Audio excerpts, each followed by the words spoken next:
சென்னை நீலாங்கரையில் திறந்த வாகனத்தில் சென்று பிரச்சாரத்தில் ஈடுபட்டுள்ள தென் சென்னை தொகுதி திமுக வேட்பாளர் தமிழச்சி தங்கபாண்டியனுக்கு மலர் தூவி ஆரத்தி எடுத்து பெண்கள் உற்சாக வரவேற்பு அளித்தனர். இதுகுறித்து மேலும் விவரங்களோடு இணைகிறார் செய்தியாளர் சுமன். சுமன், வணக்கம். விவரங்களை வழங்கலாம். வணக்கம் மர்ஷினி. அதாவது நாடாளுமன்ற தேர்தல் நாளை மறுநாள் நடைபெற உள்ள நிலையில் தமிழகம் முழுவதும் இன்று மாலை 6 மணியுடன் தேர்தல் பிரச்சாரம் முடிவடைகிறது. இந்த நிலையில் இன்று கடைசி நாள் என்பதால் பிரச்சாரம் செய்ய நாடு முழுவதும் அனல் பறக்கும் பிரச்சாரத்தில் தேர்தல் வேட்பாளர்களும் குறிப்பாக அரசியல் தலைவர்களும் ஈடுபட்டு வருகின்றனர்.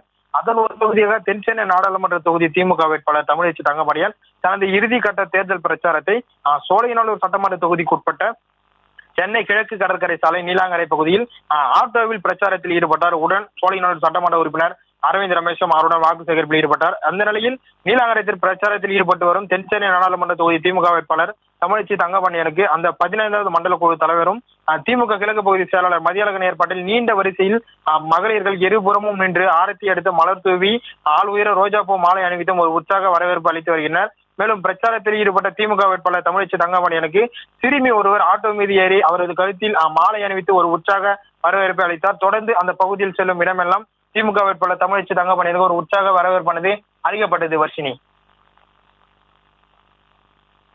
விவரங்களை வழங்கியமைக்கு நன்றி சுமன். செய்திகளை உடனுக்குடனும் துல்லியமாகவும் தெரிந்து கொள்ள சப்ஸ்கிரைப் பண்ணுங்க.